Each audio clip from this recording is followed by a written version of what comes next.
سمع الله لمن حمده الله أكبر। এই দিন সকালে শহরের বঙ্গবিদ্যালয় ময়দানে ছিল ঈদের নামাজের আয়োজন। প্রচুর ধর্মপ্রাণ মুসলিম সম্প্রদায়ের মানুষ এই নামাজে অংশ নেন। নামাজ শেষে ছিল শুভেচ্ছা বিনিময়ের পালা। হিন্দু এবং মুসলিম উভয় সম্প্রদায়ের মানুষজন একে অপরকে ঈদের শুভেচ্ছা বিনিময় করেন। এদিন বঙ্গবিদ্যালয়ে হাজির হন বাঁকুড়া লোকসভার তৃণমূল এবং সিপিএমের দুই ভোট প্রার্থীও। তৃণমূল প্রার্থী অরূপ চক্রবর্তী এবং সিপিএমের প্রার্থী নীলাঞ্জন দাশগুপ্ত দুজনেই পেশায় আইনজীবী, ফলে পেশাগত পরিচয় রয়েছে এই দুজনের মধ্যে। কিন্তু এখন দুইজনে কার্যত দুই ভিন্ন মেরুর রাজনৈতিক দলের প্রার্থী হিসেবে ভোটের লড়াইয়ে সামিল হয়েছেন। তবে এই লড়াই ভোটের ময়দানে আছে, থাকবে, তা স্বাভাবিক।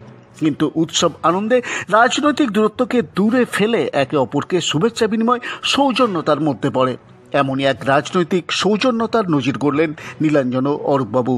তারা একে অপরকে কোলাকুলি করে ঈদের শুভেচ্ছা বিনিময় করেন। এদিন নীলাঞ্জনবাবু বলেন, এই রাজনৈতিক সৌজন্যতাটা রক্ষা করা উচিত, এটা আজকাল হারিয়ে যাচ্ছে। অরূপবাবু আপ্লুত এই শুভেচ্ছা বিনিময়ে। তবে বিজেপি এই সৌজন্যতাকে নাটক বলে কটাক্ষ করতে ছাড়েননি। বাঁকুড়া লোকসভার বিজেপি প্রার্থী সুভাষ সরকার এই প্রসঙ্গে দুই দলকে একহাত নিয়েছেন। তৃণমূল প্রার্থী, তার সঙ্গেও তো দেখা হলো, হাত মেলাতে দেখা গেল আপনাকে।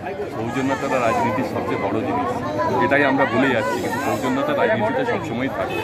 তিনি তার দলের প্রার্থী, আমি আমার দলের প্রার্থী, এক জায়গায় দেখা হলে হাসি হলো, কথা হলো, এটাই সৌজন্যতা। ঈদ কি দুই শিবিরকে মিলিয়ে দিল? না, দুই শিবিরকে মেলানোর বিষয় না, সেটা হচ্ছে ঈদে উনি এসছেন, মানে মানুষের ঈদের শরিক হতে আমিও এসেছি। সেখানে তো আর এসব রাজনীতির ভেবে লাভ নেই। সেখানে মূল বিষয়টা হচ্ছে যে আজকে একটা পবিত্র দিন, যেখানে মানুষজন যারা ইসলাম ধর্মপন্থী তারা তাদের আনন্দ ব্যক্ত করছেন, তাদের আনন্দে শরিক হচ্ছে আমরা। এটা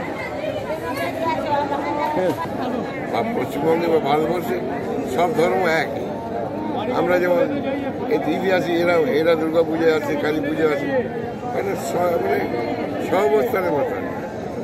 তো জনসংযোগটাও সারা হয়ে গেল সঙ্গে, স্বাভাবিক। কি করলেন, কি করলেন? এদের সঙ্গে হাত মেলালাম, আল্লাহর কাছে দোয়া। ঠিক আছে, থ্যাংক ইউ। প্রথমেই জানাই ঈদের শুভেচ্ছা সমস্ত সংখ্যালঘু ভাই বোনদের।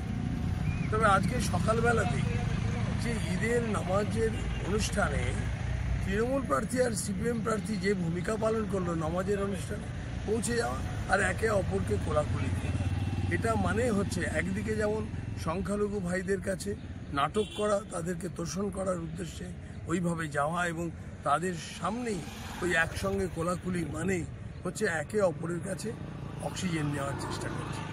অত্যন্ত খারাপ অবস্থা দুটো দলেরই, কাজেই একে অপরকে অক্সিজেন দেওয়ারই চেষ্টা করছে। আর এটা করার ফলে যেমন সংখ্যালঘুরা ধরে ফেলছে, তেমনি সংখ্যাগুরু যারা আছেন তাদেরও ভাবার প্রয়োজন আছে যে এদের ভূমিকা কীরকম। সেই অনুযায়ী এই লোকসভা নির্বাচনে সংখ্যাগুরুর ভোট সম্পর্কেও ভাবার প্রয়োজন আছে, তাদেরকে যেন একটি ভোটও না দেন। এখন দুয়ারে ভোট, তাই উৎসবের আবহেও লাগছে রাজনীতির রং। আমজনতার প্রশ্ন, ভোট না থাকলে কি এমন দৃশ্য দেখা যেত? Bureau report, Bankura 24x7।